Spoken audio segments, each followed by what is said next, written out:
May mga library sa mundo na hindi lang basta imbakan ng libro. Ang ilan dito ay nagtatago ng mga sinaunang manuscripts, bihirang dokumento at mga sulatin na mahigit 1,000 taon nang nabubuhay. May mga lugar na dito nakaimbak ang ilan sa pinakamahalagang bahagi ng kasaysayan ng tao. At sa video na ito, pupuntahan natin ang most iconic libraries in the world. Bago tayo magsimula, paki-like at subscribe naman ng video na ito. Malaking bagay na ito para sa aming mga content creator. Salamat po. At ngayon, simulan na natin.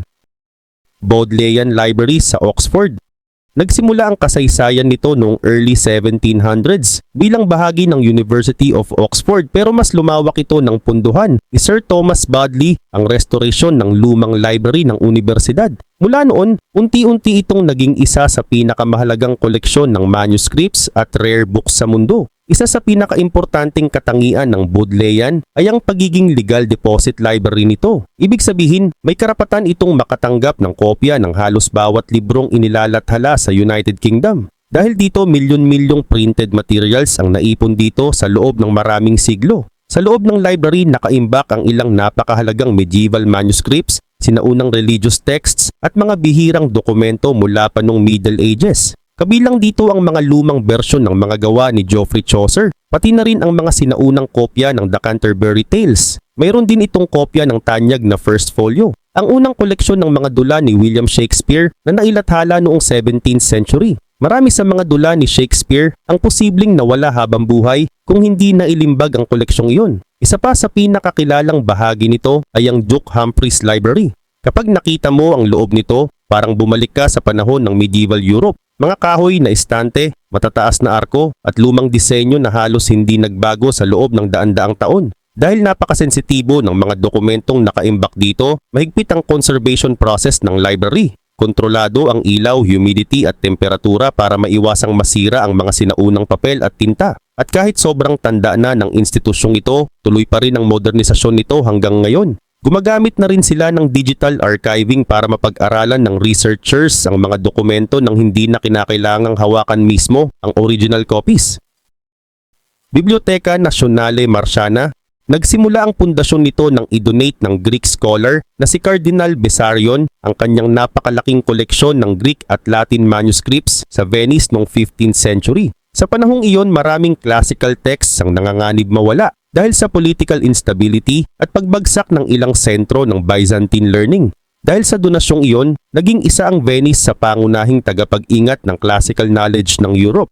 Isa sa pinakamahalagang laman ng library ay ang mga sinaunang manuscripts ni Homer, Aristotle at Sophocles. Ang ilan sa mga ito ay kabilang sa pinakamaagang surviving copies na natagpuan ng historians. May mga historical records din dito tungkol sa early printing industry ng Venice. Noong Renaissance period, isa ang Venice sa pinakamalalaking sentro ng book printing sa Europe. Libu-libong aklat ang inilimbag dito at ipinakalat sa iba't ibang bahagi ng kontinente. Isa sa pinakaimportanteng historical artifacts ng library ay ang Fra Mauro Map, isang napakalaking world map mula sa 15th century. Bago pa magsimula ang Age of Exploration ng Europe, sinusubukan na ng mapang ito ilarawan kung paano nakikita ng tao noon ang mundo. Bukod sa mga manuscripts at maps, kilala rin ang library dahil sa mismong gusali nito.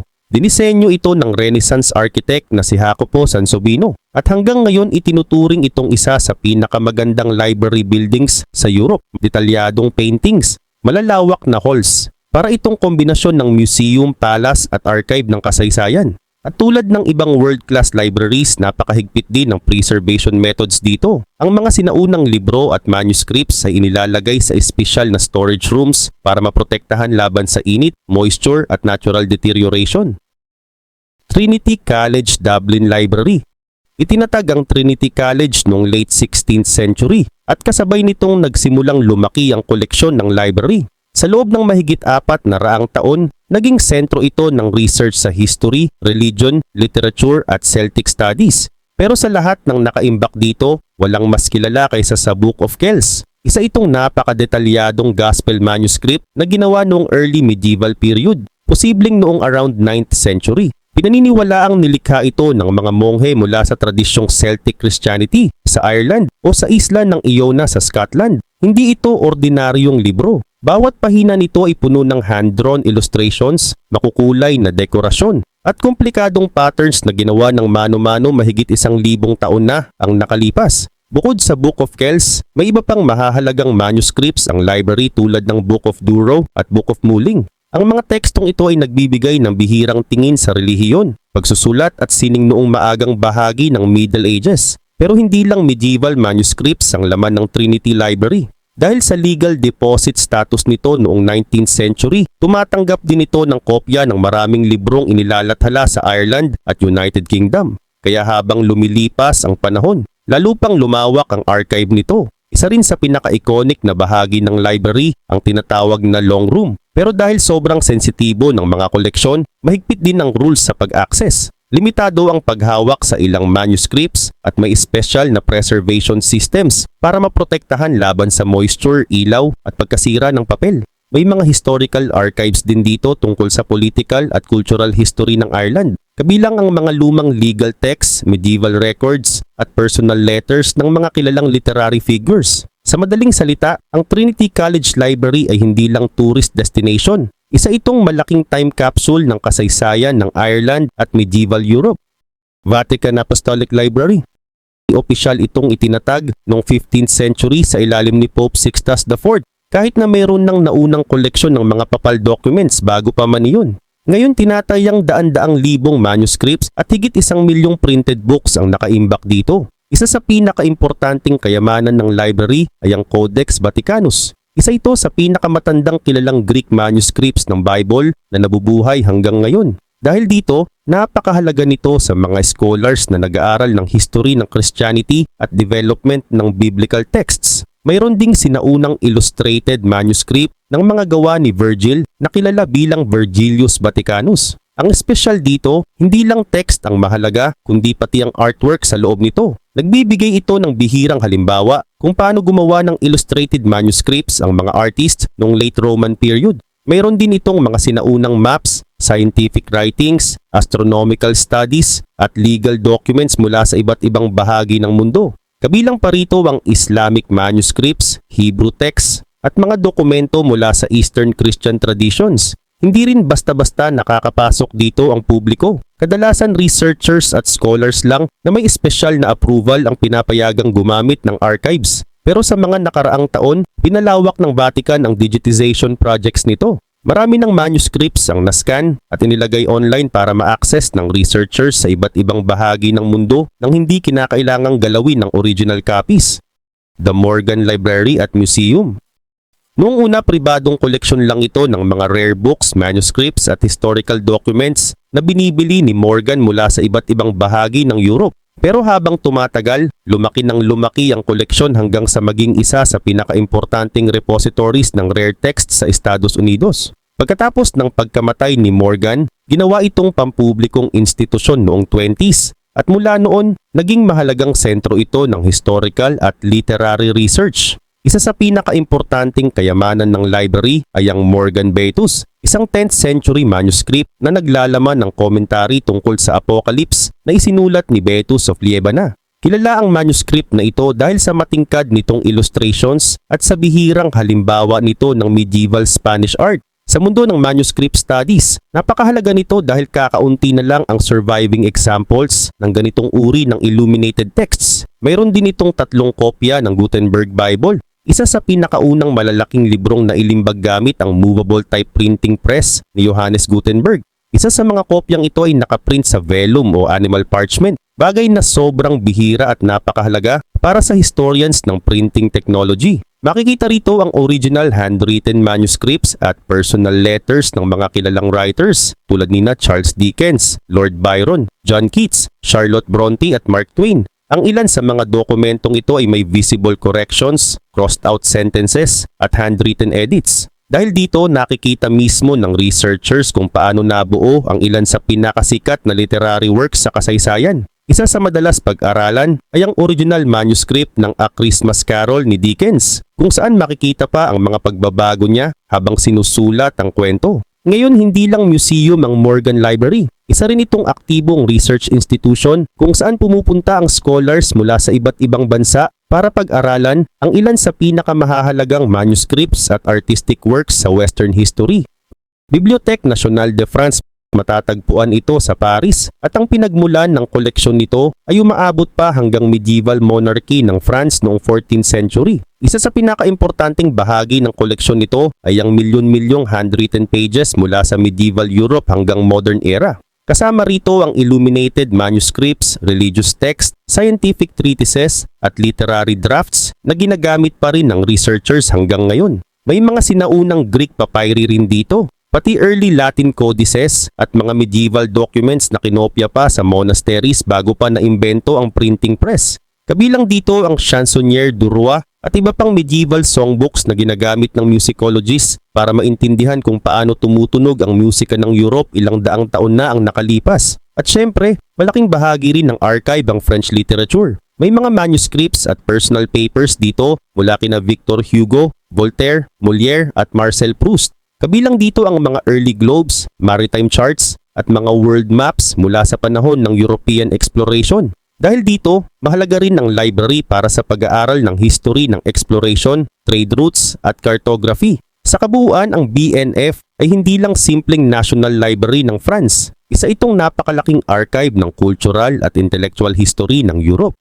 British Library, bagamat officially na itatag ito noong 70s bilang hiwalay na institusyon, mas matanda pa ng maraming siglo ang karamihan sa mga koleksyon nito dahil nagmula ang mga ito sa Royal Archives, government collections at holdings ng British Museum. Isa sa pinakaimportanteng treasures nito ay ang Lindisfarne Gospels, isang early medieval manuscript na ginawa noong 8th century. Kilala ito dahil sa napakadetalyadong artwork at kombinasyon ng Christian tradition at insular Celtic art style. Isa pa sa pinakamahalagang dokumentong nasa British Library ay ang Magna Carta. Ang Magna Carta ay isa sa pinakamahalagang legal documents sa Western history dahil ito ang naging pundasyon ng ilang modern concepts tungkol sa batas, karapatan at limitasyon ng kapangyarihan ng gobyerno. May ilang verified copies ng dokumentong ito ang library, kabilang ang bersyon mula 1315. Kasama rito ang mga illuminated Bibles, Anglo-Saxon texts, scientific writings, at mga literary works tulad ng Beowulf. Mayroon din silang mga sinaunang manuscripts ni Geoffrey Chaucer at iba pang medieval writers. Kabilang dito ang mga kopya ng Gutenberg Bible at mga unang editions ng mga gawa ni William Shakespeare. Isa sa pinakakilalang bahagi ng gusali nito ay ang King's Library Tower. Hanggang ngayon patuloy pa ring dinidigitalize at pinoprotektahan ng British Library ang mga koleksyon nito para mapanatili ang mga dokumentong ito para sa susunod pang mga henerasyon. New York Public Library. Binuksan ito noong early 1900s at mabilis naging simbolo ng education, research at public access sa kaalaman. Isa sa pinakamahalagang hawak nito ay isa ring kopya ng Gutenberg Bible. Dahil napakasensitibo ng librong ito, bihira lamang itong ilabas sa public display at inilalagay sa kontroladong kondisyon para maprotektahan laban sa ilaw at deterioration. Mayroon ding original documents mula sa mga pangunahing personalidad sa early American history, kabilang sina George Washington, Thomas Jefferson at Alexander Hamilton. Isa rin sa pinakamahalagang bahagi ng koleksyon nito ang medieval at Renaissance manuscripts. May mga illuminated prayer books, theological writings at early scientific texts mula 12th hanggang 16th century. Marami sa mga materialis na ito ay dating pag-aari ng mayayamang collectors tulad ni J.P. Morgan bago kalaunang na-donate sa library. Mayroon ding malaking map division ng NYPL. Kasama rin sa archive nito ang rare photographs, early photographic technology records at documentary images mula 19th century. Isa sa pinakakilalang bahagi ng gusali ay ang Rose Main Reading Room. Matataas ang kisame, mahahabang wooden tables at napakalawak na reading hall na madalas ilarawan bilang isa sa pinakamagandang library interiors sa mundo. Sa pamamagitan ng digitization, restoration work at conservation programs, patuloy na pinoprotektahan ng New York Public Library ang milyon-milyong dokumento na mahalaga hindi lang sa kasaysayan ng Amerika kundi sa global cultural history din. National Diet Library. Itinatag ito matapos ang World War II noong 1948 bilang official research library ng Japanese Parliament o National Diet. Pero habang lumalaki ang bansa pagkatapos ng digmaan, unti-unti rin itong naging sentro ng preservation ng kasaysayan, kultura at dokumentasyon ng Japan. Isa sa pinakaimportanteng bahagi ng koleksyon nito ay ang mga sinaunang Buddhist manuscripts at imperial records mula pa noong 8th hanggang 12th century. Marami sa mga ito ay nakasulat sa tradisyonal na Japanese paper na gawa sa mulberry fibers, habang ang ilan naman ay may dekorasyong gold leaf at mineral pigments. Dahil sobrang sensitibo ng mga materyales na ito, inilalagay sila sa espesyal na storage facilities na may kontroladong humidity at temperatura upang maiwasan ang pagkasira. Mayroon ding malawak na koleksyon ng Edo period printed works ang library. Ang Edo period ay isa sa pinakamahalagang panahon sa history ng Japan. Isang mahabang era ng political stability, urban growth, at cultural development bago ang modern industrialization ng bansa. Kabilang sa mga nakaimbak dito ang woodblock printed literature, illustrated travel guides, kabuki theater scripts, medical writings, at mga lumang educational texts.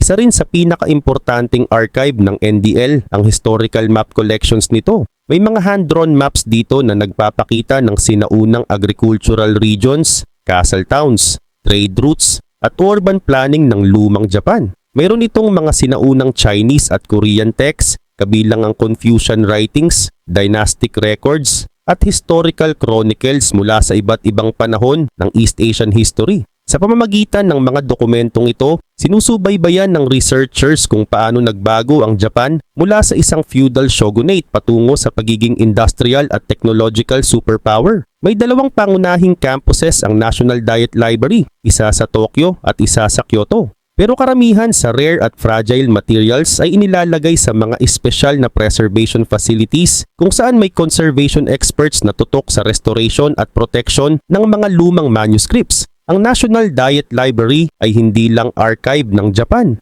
Isa itong napakalaking memory vault ng kasaysayan ng East Asia.